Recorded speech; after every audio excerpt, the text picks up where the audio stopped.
Muy bien. Hablaremos hoy de una historia amorosa entre Josefina, la mujer de Napoleón, Hortensia, la hija de Josefina, que no era hija de Napoleón, y el zar de Rusia. Upa. Vamos a ubicarnos en Francia en 1814. Como ya sabemos, después de la caída de Napoleón, el rey fue Luis XVIII. Pero la verdad es que, según parece, el verdadero rey francés era el zar Alejandro I de Rusia, porque era el hombre más poderoso del continente. Bueno, según parece, el zar Alejandro se daba aires de intelectual. Por ejemplo, mantenía correspondencia con Thomas Jefferson, como si tal cosa lo acreditara como pensador. Y le juraba a Jefferson en sus cartas que estaba muy interesado en las instituciones norteamericanas y que quería adaptarlas a las condiciones rusas. Manejaba también algunas ideas concebidas por los franceses, pero la verdad es que las prácticas políticas de Alejandro eran absolutamente totalitarias. En su corte, que era medio aburrida, se divertía con pequeñeces, le gustaba hacer de Celestina. En una oportunidad había ayudado al que era embajador de Napoleón en Rusia a seducir a una respetable mujer casada, enviando al marido a un puesto remoto. Claro, mandaba, qué sé una yo, misión, anda a Siberia y vení. Sí. Y mientras tanto el amigo se levantaba la mujer. También se divertía en discusiones especulativas sobre estupideces relacionadas con el amor. Por ejemplo, a ver, ¿quién tardaba más en desvestirse, si la mujer o el hombre? En cuanto a su lucha contra los franceses, se ha dicho que Alejandro I temía muchísimo a Napoleón. Cuando Napoleón invadió Rusia, Alejandro permaneció en su villa, cercana a San Petersburgo, y reapareció solo después de que los franceses anunciaran su retirada. Caído Napoleón, Alejandro fue invitado a Francia. Fue a París, se alojó con su guardia de cosacos en la calle de Saint-Florentin, y al poco tiempo designaron rey, con la intervención del propio Alejandro, que participó de esa designación, a Luis XVIII. Napoleón en ese entonces ya estaba exiliado. Durante su estadía en París, Alejandro tuvo contacto con personas muy cercanas a Napoleón, y por ahí andaba Josefina, la ex emperatriz. Recuerden que había estado casada con Napoleón hasta que Napoleón la repudió para poder casarse con María Luisa de Austria, tal vez porque Josefina ya no podía tener hijos. Como sabemos, Josefina se había casado con Napoleón luego de enviudar del finado Beauharnais, y con ese niato sí había tenido dos hijos, Eugenio y Hortensia. Después de su separación con Napoleón, Josefina había adquirido de él, que siempre se sentía culpable cuando dejaba una mena, gran cantidad de propiedades. Pero estas propiedades peligraban al llegar otra vez los Borbones al poder. Una de las propiedades de Josefina era la Malmaison, una casa en la que ella vivía y había vivido también con Napoleón. Después de su llegada a París, el zar Alejandro, entusiasmado por las descripciones que algunos enviados le habían hecho de Josefina, pidió ser recibido en la Malmaison. Josefina sabía que todas las muchachas de París estaban enamoradas del emperador Alejandro, parece que era un tipo muy apuesto, y bueno, aceptó la entrevista sin vacilar. 2 días más tarde, el zar se hizo anunciar en la Malmaison. Cuando entró, Josefina se enamoró enseguida. Inmediatamente. Inmediatamente. Le voy a entrar, ¡pum!, se enamoró.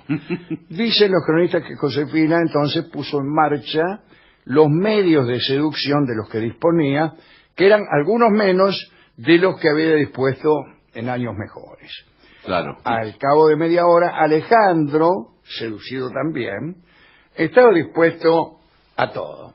A la media hora, qué sé yo, a arrojar de Francia a los Borbones, a Luis XVIII, a devolverle el trono a Josefina, Vio cómo es uno. Sí, bueno, Bueno, por favor. Pero algo sucedió.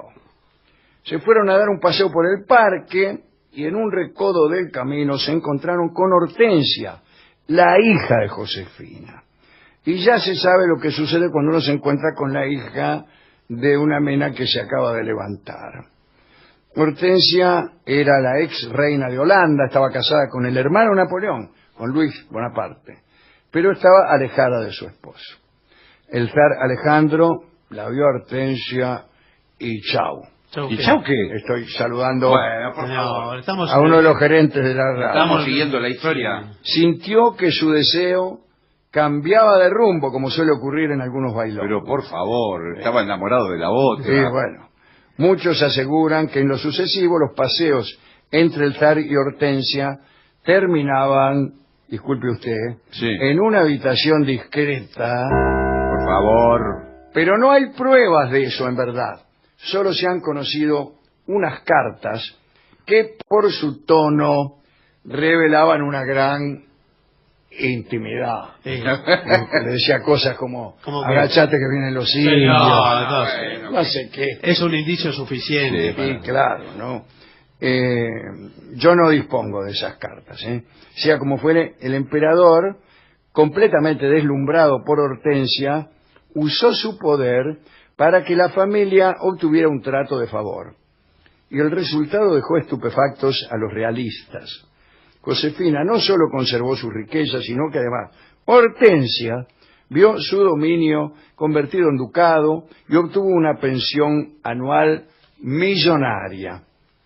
Para festejar tan extraordinario éxito, Hortensia invitó a su madre, a su hermano Eugenio y al zar de Rusia a una fiesta. A todo esto, Sí. Josefina no sabía nada de que Hortensia y el zar de Rusia no sé qué. Bueno, Es decir que todavía Josefina tenía esperanzas. claro. Bueno, el día de esta fiesta, justo el mismo día, el rey Luis XVIII celebró un juicio religioso en memoria de su hermano, Luis XVI, un oficio religioso. Sí. Acá dice un juicio religioso. No, sí. Se ve que es algún abogado. Sí. Bueno, en memoria de su hermano Luis XVI, el rey guillotinado. Bueno, y debían asistir todos los príncipes aliados que estaban en París, todos, ¿no? Aliados contra Napoleón, desde luego. Y con enorme escándalo de la corte, el zar de Rusia, Alejandro, no fue. Y en cambio fue al bailongo que hacía Hortensia y su familia. Así que los Borbones estallaban de rabia. Pero aquello que parecía absurdo, es decir, que el zar que creó la Santa Alianza ayudara a los queridos por Bonaparte, bueno, se terminó pronto. Pasó lo siguiente. Después de aquel baile, Hortensia propuso un paseo en coche. Rápidamente arrancaron ella y el zar. Hacía mucho frío. Ellos dos solos. Ellos dos solos. Perfecto. Hacía frío. Y Josefina salió a correrlos para alcanzarlo hasta la puerta. Y andaba sin abrigo y siguió corriéndolos. Sí. Y aquella coquetería la hizo cometer una imprudencia.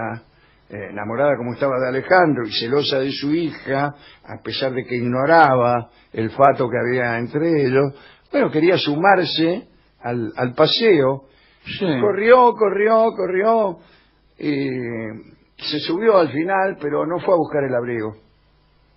Y el paseo duró 2 horas, con Josefina temblando bajo las tenues gasas de su vestido.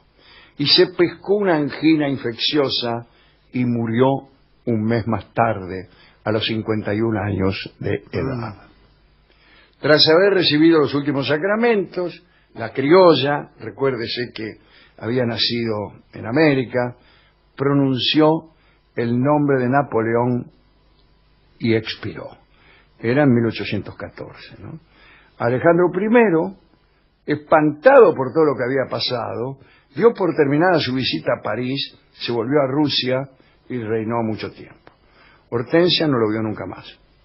Y tuvo con Luis Bonaparte, de quien estaba aparentemente distanciada, su marido, un hijo. Tal vez era hijo de Luis Bonaparte, tal vez no. Pero ese hijo que tuvo fue nada menos que Napoleón III, que sería el segundo imperio, ¿no es cierto?, en Francia, y que gobernaría muchísimos años. Luis Napoleón, del que hemos hablado muchísimo tiempo. Esta es la historia de los amores de Alejandro el Zar en París, y cómo de golpe se terminó todo por una angina infecciosa. Nos hemos preguntado qué canción escuchar con esta charla. Sí, ¿qué puede Y ser? como nos gusta decirle criolla a Josefina, elegimos Tristeza Criolla, ya que la persona que se enferma de angina infecciosa y además es rechazada por el zar de Rusia, quien prefiere a su hija, naturalmente debe sentir una gran tristeza. Así que vamos a escuchar Tristeza Criolla, que es un vals compuesto por Ignacio Corsini, que lo canta el mismísimo Ignacio Corsini.